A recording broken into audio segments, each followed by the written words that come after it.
Esta tarde tenemos con nosotros a la doctora Encarnación González. Yo creo que este curso es la primera conferencia, no, pero es la primera conferencia que es este curso. Nos viene acompañando desde hace años, ella también es experta en política internacional, que tiene formación jurídica y medicina o sanitaria. O sea, es una mujer bastante completa. A mi derecha ya he conocido a todos ustedes porque es un hombre de la casa, un oficial de la casa, el teniente coronel Manuel González, que es uno de nuestros expertos internacionales, el cual nos requieren demasiado en el extranjero. ¿Verdad? Estoy teniendo celos porque preguntan por él y no por mí. Muchas gracias por vuestra presencia. Teniente coronel, si quieres presentar un poco más en extenso el currículum de la doctora, o tú misma, no hace falta, ¿no? Pues cuando quieras. Buenas tardes. Ante todo, muchas gracias a la Sociedad Internacional por la invitación, al excelentísimo rector, señor Solaeche, y a ustedes por su presencia, por supuesto. El tema que voy a tratar es el de las migraciones no controladas, más concretamente los solicitantes de asilo, y la pregunta aquí que nos planteamos es: ¿reto, amenaza, oportunidad? Estamos ante un tema trágico desde el punto de vista humano, pero tremendamente preocupante desde el punto de vista geopolítico. Un reto tal vez para los países que reciben estos movimientos migratorios, un reto para las personas que están viniendo en ese camino y también incluso pueden tener distintas perspectivas económicas, de vida. Una amenaza, como estaba comentando, para la persona que viene incluso de su vida, y una amenaza tal vez para los países que están recibiendo a estas personas. Una oportunidad de mejora para las personas que vienen, una oportunidad también de ver el sistema legal de los países que están recibiendo estos movimientos migratorios. Las migraciones no controladas son causa y consecuencia de conflictos internacionales. Y buena prueba de ello es que en la Estrategia de Seguridad Nacional las migraciones se recogen como uno de los desafíos para la seguridad y estabilidad de la nación española. Esto lo hacemos extensivo a cualquier país del mundo. Las migraciones no controladas y el terrorismo actualmente son de los problemas más importantes que tenemos en el mundo. Y además también tenemos, y ven ustedes en pantalla, que se reúne en este tema que estamos tratando de migraciones no controladas todos los factores de crisis internacionales, ideológicos, religiosos, políticos, tráfico de seres humanos, de recursos, conflictos armados, o sea que todo lo que nos podamos imaginar, problemáticamente hablando, lo tenemos en este tema. En el tiempo de que dispongo voy a hablar un poco de la historia del derecho de asilo, para darnos un poco cuenta desde cuándo se tiene un apoyo al derecho de asilo. Voy a dar también unas definiciones, muy poca legislación porque es un tema muy tedioso. Vamos a tocar el tramo humanitario, un impacto político, económico, social de estos movimientos en los países que actualmente padecen o sufren o intentan ayudar a estas personas. Tenemos que tocar sin duda la seguridad de todos estos movimientos, unas conclusiones y sus preguntas. Etimológicamente, asilo deriva del asylum sin captura y del latín asylum, que significa templo inviolable. La primera constancia escrita del derecho de asilo la tenemos en el Tratado de Cádiz, en el siglo XIII, suscrito por Ramsés II, el faraón Ramsés II, y el rey hitita Yusil III, en el siglo XIII a.C. Nos estamos remontando, fíjense ustedes, al primer tratado de paz del mundo en el siglo XIII a.C. En el origen del derecho de asilo se aúna un concepto social y un concepto sagrado, de hospitalidad y de inmunidad de jurisdicción. Vamos a ver unos breves ejemplos a través de la historia de cuando estamos hablando de este tema, por desgracia, tan en boga en estos momentos. Ya el pueblo nómada, que era característico por su hospitalidad, encontramos ejemplo del derecho de asilo. Posteriormente lo tenemos en el pueblo griego, cuando Teseo otorgó el asilo a Edipo. Otro ejemplo sería en Roma, cuando, bueno, el famoso asilo de Roma, que todo aquel que llegaba a la ciudad era acogido.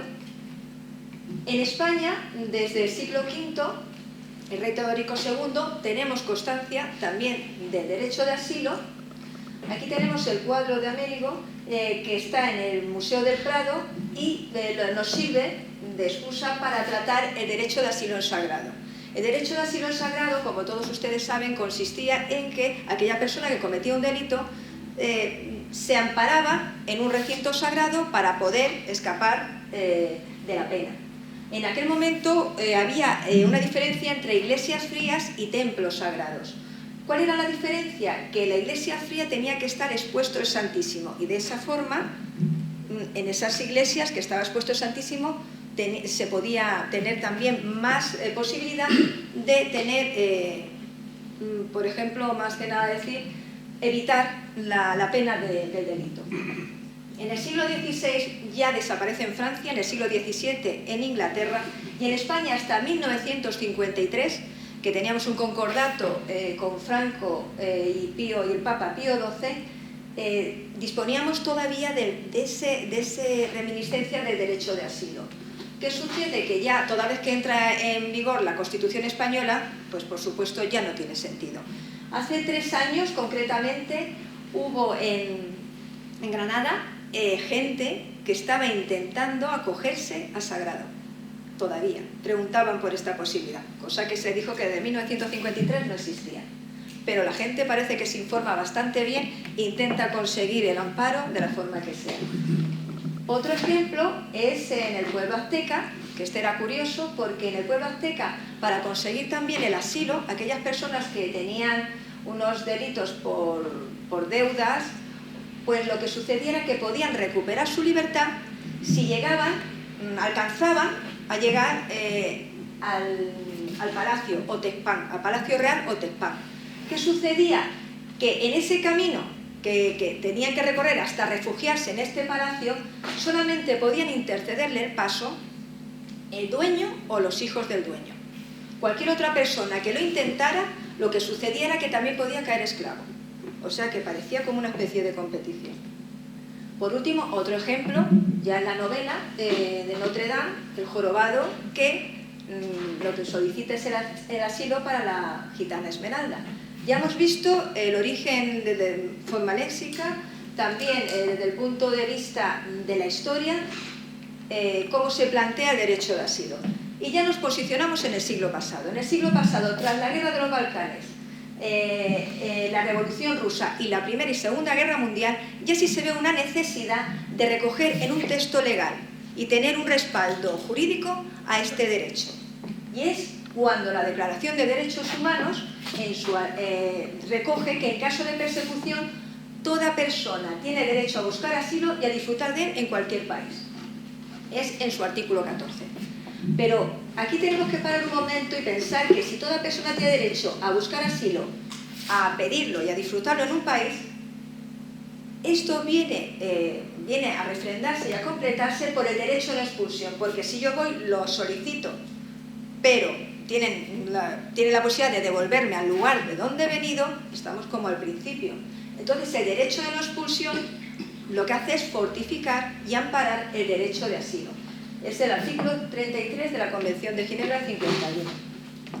Siempre que hablamos de derecho de asilo, solicitantes de asilo, tenemos que nombrar a ACNUR, el Alto Comisionado de las Naciones Unidas, que se crea por resolución 428 en 1950. ¿Qué es lo que realiza ACNUR en el tema que estamos tratando? Pues protege y resuelve el problema de los refugiados, que ahora vamos a hablar de qué es un refugiado, un solicitante de asilo, un migrante, porque es muy importante estas connotaciones. La sede está en Ginebra, está en 125 países, tiene 250 oficinas, trabajan para ellos más de 10.000 personas. Son capaces de ayudar a 500.000 de personas en 72 horas, poniendo en práctica las alertas, una alerta temprana de emergencia para la que dispone de 600 personas que actúan en esos momentos. Ha recibido premios tan importantes como el Premio Príncipe de Asturias en el 91 y 2 premios Nobel en el 54 y en el 81. Ellos pretenden no solo resolver el tema de los refugiados de una manera temporal, sino darles luego cabida a una solución duradera. Las definiciones.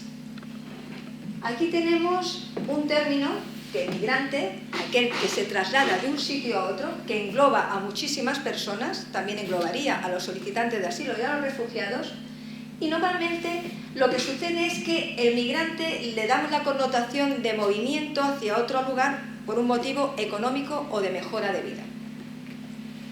No está temiendo en realidad por morir, sino por mejorar su estatus. Ahora, por ejemplo, está en un conflicto y una persona dentro de las fronteras de su país se desplaza. Estaríamos ante un desplazado. El desplazado, ¿qué sucede? Que todavía está bajo el amparo y el régimen de ese país. Puede temer por su vida, pero no ha cruzado la frontera y, por tanto, sigue teniendo lo que es el cobijo o el respaldo de ese país, o por lo menos ante los demás y ante la realidad internacional es así. Está en un conflicto, pero la persona cruza la frontera, teme por su vida y por eso lo hace y busca amparo o refugio o asilo en otro país. Aquí es donde nos encontramos con un solicitante de asilo en cuanto llega al lugar. Aquí tengo lo que es una solicitud de asilo en España, que son 14 folios, que se los pueden ir, pasando. Porque claro, aquí parece fácil, pero es una labor muy complicada y muy larga. Normalmente hablamos de refugiados, pero refugiados no se es hasta que se obtiene el estatuto de refugiado. Pero vulgarmente se habla de refugiados y pues Azul te permite decir de manera más o menos coloquial refugiado. Pero si hablamos técnicamente, refugiado no se es hasta que has conseguido el estatuto de refugiado. Y para eso, una persona ha tenido que huir de un país, por ejemplo, teme por su vida por motivos, puede atentar, además suele ser individualmente, o sea, temo por mi vida concretamente porque me persiguen políticamente, me persiguen religiosamente o por causa de sexo o por otras causas, pero que si vuelvo a ese país voy a morir normalmente. Entonces, una vez que, no tiene por qué ser, que ahora lo explicaré, que huyas de un país y vayas a otro. También puede ser que la circunstancia te coja en un país de fuera de tu...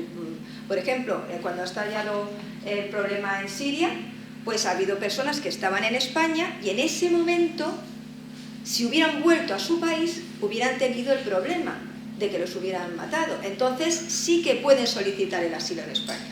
Cuando hable de este tema, a lo mejor voy a poner un ejemplo que por supuesto es mundial, pero me voy a referir a Siria y a España para que lo tengamos más claro. Entonces estábamos hablando que han cruzado la frontera y buscan un lugar donde ir, ¿no?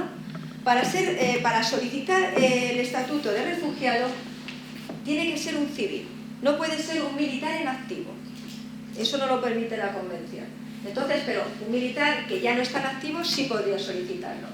Hemos dicho que cruza la frontera, o la excepción de que estás en otro país y el conflicto ha estallado y ya puedes solicitarlo. Los plazos ya tienes un mes desde que estás y te enteras, pero bueno, esos son plazos que lo podrían ustedes ver por internet y tampoco es nada relevante. Teme por su vida, como le he comentado antes, por motivos políticos, religiosos, étnicos. Y no hay posibilidad de que te den asilo, por ejemplo, si has cometido crímenes de guerra. O sea, no toda persona puede solicitar asilo. Dice, cuando toda persona, antes decíamos, puede solicitar asilo, no. Quien ha cometido crímenes de guerra o un militar, por ejemplo, en activo, serían dos respuestas a que no se puede.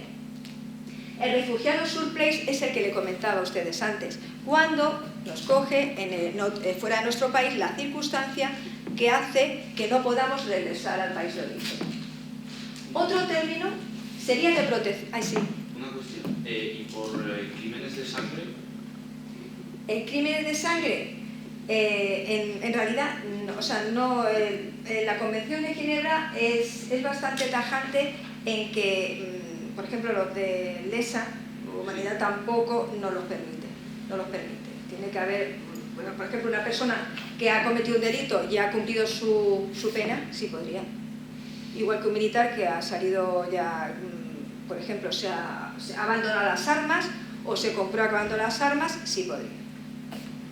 El término protección subsidiaria es muy importante porque es el que una vez que estas hojas que les he dado, cuando alguien llega a un país, pues bueno, por la frontera, lo pueden solicitar en los aeropuertos, en las comisarías, en los centros para extranjeros, todo, tienes que rellenar esas 14 páginas.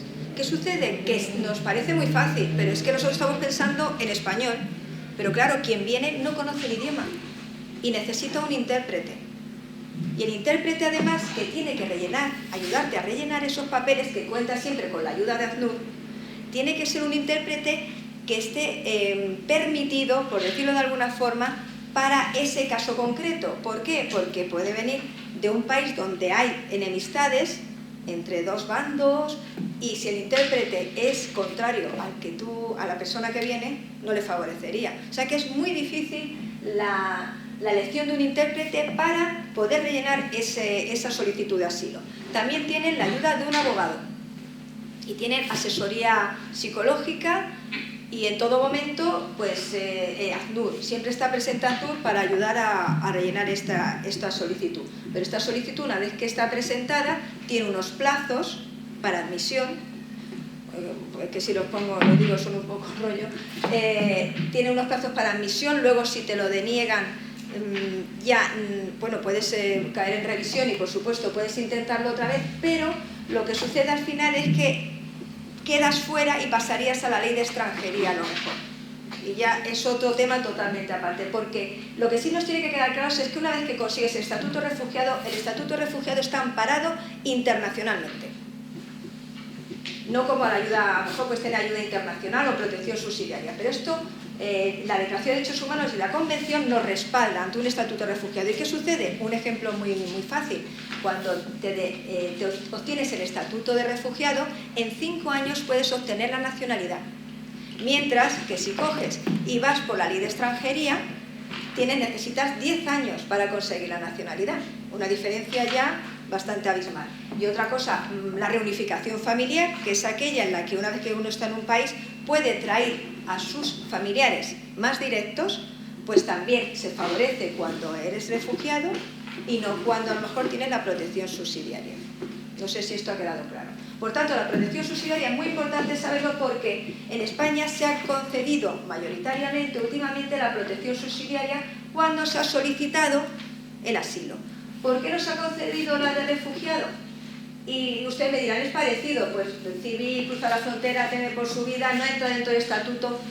Personalmente yo creo que es porque a los países no les interesa de entrada favorecer poder dar la nacionalidad y muchos más complementos y prebendas a más gente, pienso yo. Otro término sería el de prima facie, o de forma colectiva.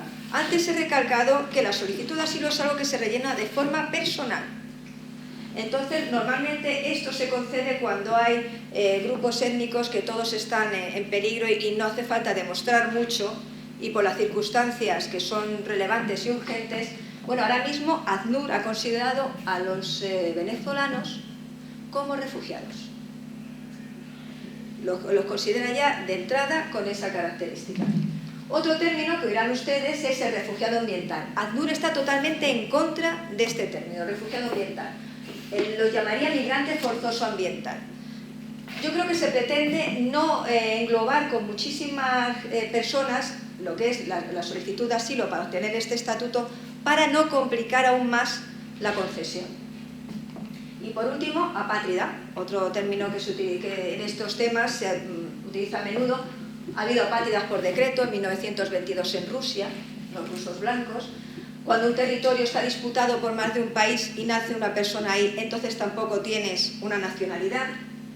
Cuando se renuncia a la nacionalidad, que también es posible, cuando desaparece un país, no eres nacional de ningún país, te quedas sin esa apátrida. Cuando hay un conflicto de ius sanguinis, ius soli, es que este es más complicado porque a lo mejor alguien tiene un hijo en una zona donde se obtiene la nacionalidad por haber nacido allí, pero los padres obtenían la nacionalidad por el derecho de sangre. Entonces puede haber un conflicto de donde nace el hijo y la legislación de los padres o de la zona donde ha nacido esa persona. Otras dos diferenciaciones.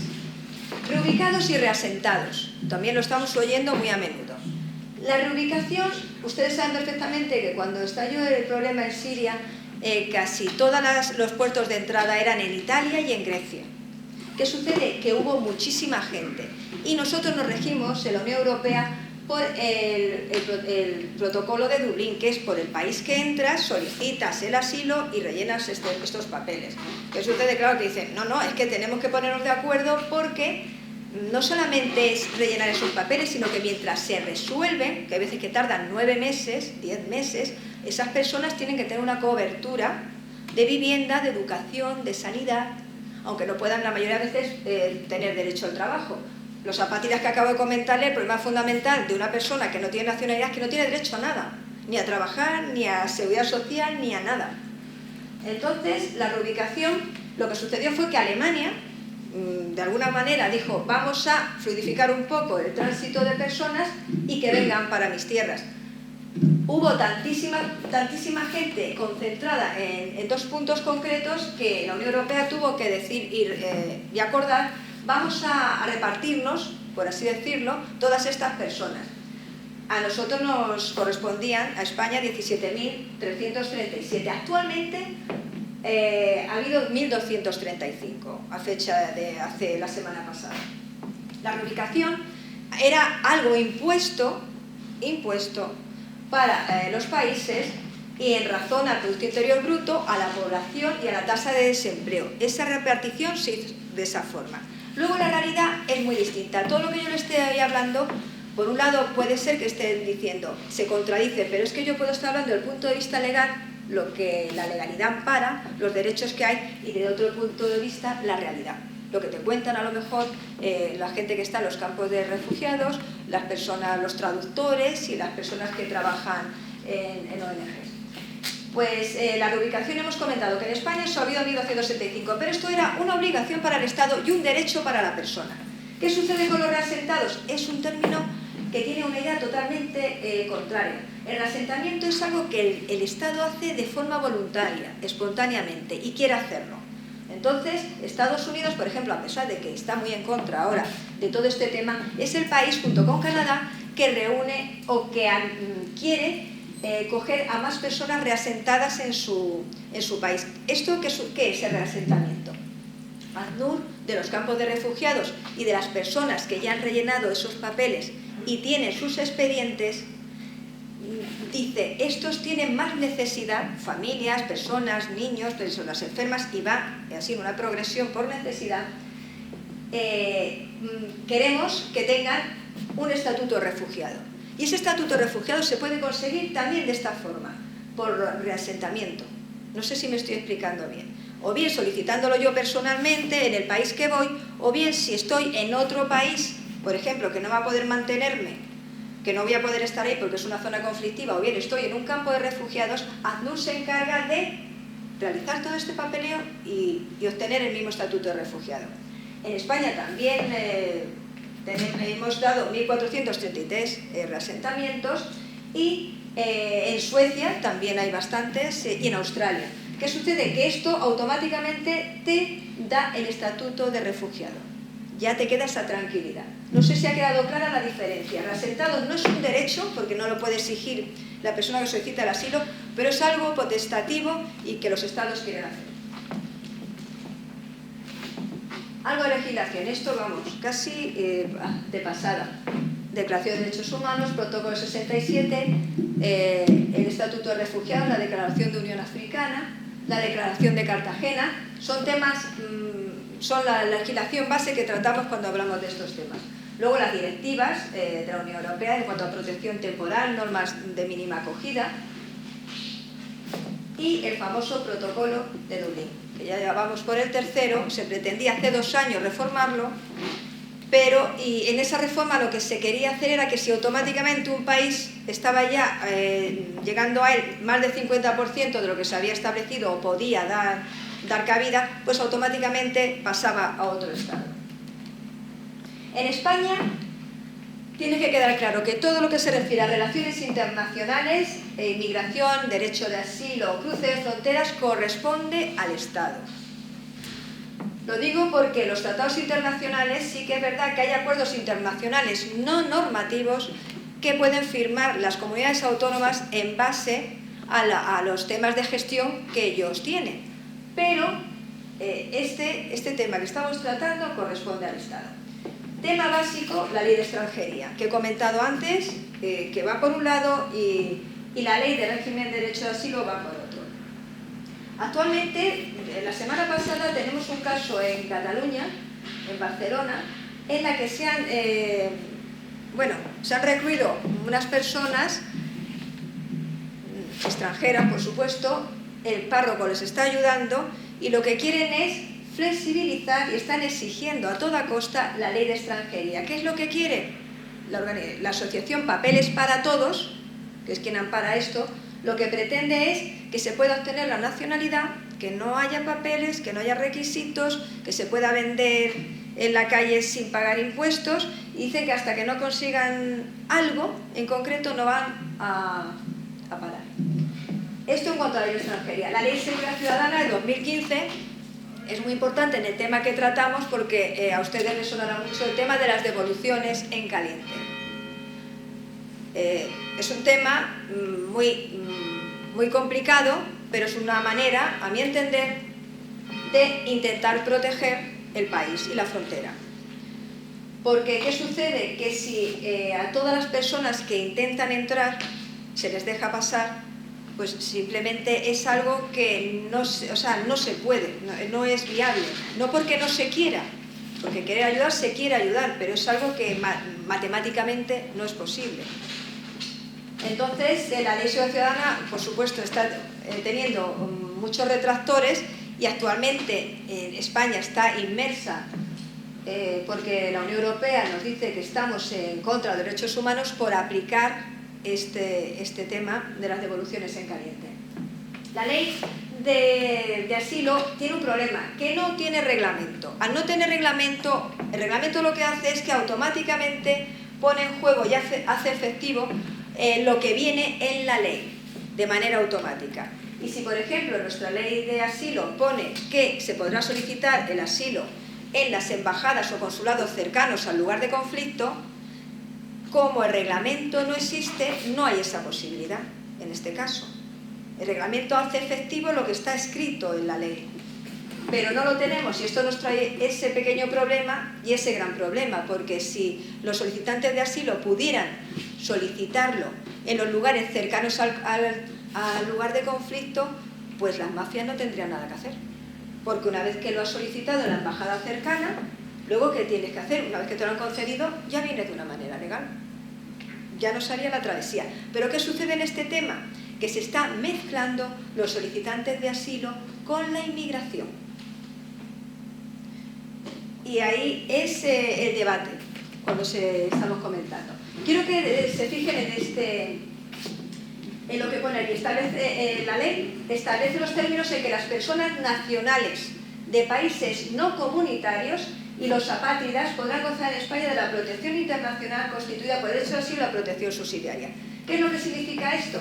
Que en la Unión Europea lo que todos pensamos es que como tenemos un sistema de derechos humanos garante igual y similar, todos, nadie se le va a ocurrir pedir asilo en otro país porque tenemos las mismas garantías. Y además para pedir asilo tengo que tener un temor tan grande por mi vida, por mis derechos, que nosotros no lo vemos lógico. ¿Cómo va a venir un francés a pedir asilo a España o un español a Francia? Pues no es lógico. ¿Qué sucede? Que ahí tenemos el protocolo 24, conocido por el protocolo de Aznar, que para intentar evitar que las personas que pertenecían a ETA buscaran refugio, buscaran asilo en los países cercanos, se dijo, no tiene lógica, porque si aquí no peligra su vida, no peligra sus derechos. Pero Bélgica, hay unas excepciones para aplicar el derecho de asilo. Cuando se está solicitando en Europa, por ejemplo, si España se fragmenta totalmente su sistema de derechos humanos, sí se podría pedir asilo los españoles en otro sitio, pero tendría que ser, bueno, por 3 causas, pero todas están basadas en lo mismo, en perder la garantía de que tú tengas tus derechos. Como esto no sucede, Bélgica tuvo la genial idea de poner una cuarta posibilidad en la que dice, sí, yo puedo decidir de manera unilateral, si alguien me pide asilo, concederlo o no concederlo. Y entonces ellos han tenido, por ejemplo, solicitudes de asilo, más de 200 en el 2013-2014, de países del este, normalmente. ¿Y qué ha sucedido? Que han concedido 14 en el año 2014. Y también por eso lo he sacado por el tema de Puigdemont, para que ustedes entendieran por qué solamente era Bélgica donde podía acogerse. En resumen, el sistema español de acogida, pero no solamente el sistema español de acogida, sino en general en la Unión Europea, cuando alguien solicita asilo, mientras se resuelve el expediente y al final lo consigues o no, tienes alojamiento, manutención, asistencia jurídica, psicológica, aprendizaje del idioma. Eso sí, el derecho a trabajar hay que tener en cuenta que hasta que no se obtiene el estatuto, en algunos países sí se puede y en otros no. El ramo humanitario. He puesto este mapa que corresponde a Brasil porque Brasil tiene 200 millones de habitantes. Y 200 millones de habitantes son los que actualmente en el mundo buscan un lugar donde establecerse, porque en el sitio donde están no pueden tener una vida digna. ¿Qué sucede? Que esto es algo real, estructural y no coyuntural. Son 200 millones de personas. Ahora, cuando ponga el siguiente, aquí estamos hablando de que ACNUR dice que 1 de cada 113 personas del mundo es un refugiado, desplazado y solicitante de asilo. Si hacemos la cuenta, significa que refugiados, desplazados, solicitantes de asilo son 64 millones. Hasta los 200 estamos hablando también de personas desplazadas por catástrofes ambientales y por inmigración, o por migración. Estos mapas son realmente tremendos porque nos dan a entender la cantidad de personas que fallecen intentando salir de su país para buscar unas mejores condiciones. Más de 50.000 del año 2000 a mayo de 2018. Esto en lo que se refiere sobre todo a las aguas en el Mediterráneo, que se dan muchos casos, y Proactiva Open Arms, lo que ahora, en la semana pasada, el día 18 de mayo, sacó la noticia de que tiene drones ahora para poder actuar y salvar a las personas en alta mar. Según mi opinión, este tema, estamos tratando un tema